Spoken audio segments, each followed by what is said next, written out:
बिस्मिल्लाहिर्रहमानिर्रहीम। अस्सलाम वालेकुम। I am doctor Sonia Salim, the focal person of thalassaemia, और आज हम NMRC में मौजूद हैं। तो मैं आपको सबसे पहले थैलेसीमिया के बारे में माइनर सा रिव्यू देना चाहूँगी कि थैलेसीमिया बेसिकली होता क्या है और इस बीमारी में होता क्या है।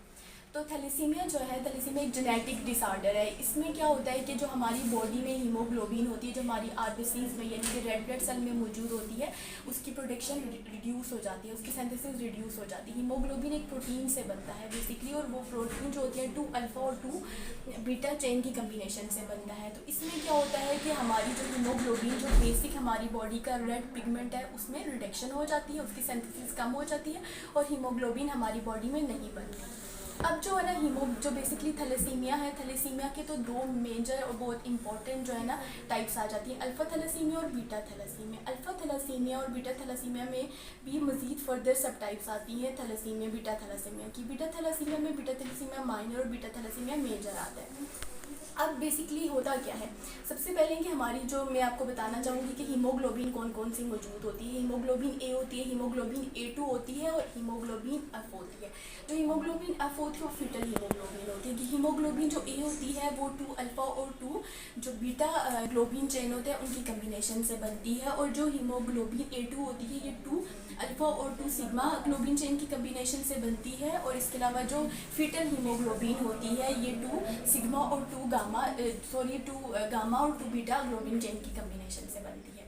अब जो बीटा थैलेसीमिया माइनर है, इसमें होता क्या है कि हमारी बॉडी में नॉर्मली जीन्स में यानी जेनेटिक्स में हमें 2 बीटा ग्लोबिन बनती हैं। एक तो हमें हमारे पेरेंट्स से मिल रही होती है, यानी कि एक हमारे फादर से आ रही होती है, एक हमें हमारे मदर से आ रही होती है। लेकिन इसमें ये होता है जो बीटा थैलेसीमिया माइनर है, इसमें ये होता है कि हाँ, एक जीन में कोई ना कोई डिटेक्शन, कोई ना कोई प्रॉब्लम, कोई ना कोई डिफॉल्ट है, म्यूटेशन आ जाती है, जिसकी वजह से ये होता है कि एक तो नॉर्मली हमारी हीमोग्लोबिन की प्रोडक्शन कर रहा होता है, लेकिन एक की प्रोडक्शन में कोई ना कोई प्रॉब्लम आ जाता है और वो नॉर्मली उसकी प्रोडक्शन को रिड्यूस करता है, और वो नॉर्मली हीमोग्लोबिन प्रोड्यूस नहीं कर सकता, और इसकी वजह से ना बीटा थैलेसीमिया माइनर हो जाता है।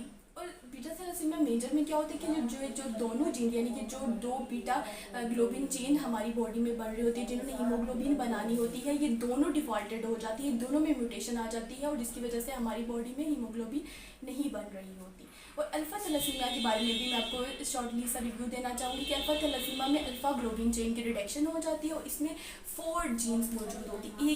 एक जो जीन नंबर 1 होती है, अगर उसमें कोई म्यूटेशन आ जाए तो उसकी वजह से एसएच कोई हीमोग्लोबिन की प्रोडक्शन पे असर नहीं होता। अगर जीन नंबर 2 में अगर कोई प्रॉब्लम आ जाए तो उसकी वजह से भी बहुत ही माइनर सा एनीमिया हो जाता है, उसकी वजह से भी कोई मसला नहीं होता। लेकिन अगर जीन नंबर 4 में आ जाए तो उसकी वजह से हीमोग्लोबिन H नहीं बन रही होती, और इसमें स्प्लीनोमेगैली हो जाती है, और पेशेंट जो होता है वो एनीमिया के साथ प्रेजेंट करता है। लेकिन जो जीन नंबर 4 होता है, इसमें अगर कोई डिफॉल्ट कोई म्यूटेशन आ जाए तो उसकी वजह से क्या होता है कि ये हीमोग्लोबिन की प्रोडक्शन टोटली रिड्यूस हो जाती है, और पेशेंट जो होता है वो स्वेयर किस्म के एनीमिया में चला जाता है, स्प्लीनोमेगैली हो जाती है, हेपेटोमेगैली हो जाती है। तो हमारी टीम ने इस सिलसिले में मिलकर एक बहुत अच्छी एफर्ट की है। एक मैं आपको ड्रॉप्स के बारे में बताना चाहूँगी, 150 जीन ड्रॉप्स बनाए हैं, डॉक्टर निसार ने इस पर बहुत ज़्यादा एफर्ट की है।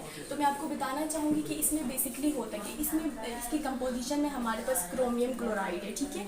ये बेसिकली क्या करता है, हमारी बॉडी में जो कार्बोहाइड्रेट्स होते हैं, जो प्रोटीन होती है, जो फैट्स होते हैं, उनकी मेटाबॉलिज्म को इम्प्रूव करता है। उसके बाद जो कार्बोहाइड्रेट है, ये हमारी बॉडी में जो मैंने आपको पहले से बताया कि जो प्रोटीन है उसकी सिंथेसिस को इम्प्रूव करता है, और प्रोटीन की सिंथेसिस को इम्प्रूव करने से ही हीमोग्लोबिन ऑब्वियसली बनेगी। तो इसमें हमारी बॉडी में इस तरह से ये प्रॉपर तरीके से काम करेगा। मैग्नीशियम सल्फेट जो होता है, ये हमारी बॉडी के अंदर जो 360 एंजाइम्स मौजूद होते हैं, ये उनकी इम्प्रूवमेंट करता है, उनकी प्रोडक्शन में हेल्प करता है। और सल्फर डाइऑक्साइड जो होता है, ये जीन ट्रांसमीटर्स बेसिकली उस पर काम करता है, जीन्स की जो ट्रांसमिशन होती है उनको प्रॉपर तरीके से करने में हेल्प करता है। तो हमने इसके लिए जो गैसो जीन बनाया है, ये थैलेसीमिया के लिए बहुत ही इफेक्टिव और बहुत ही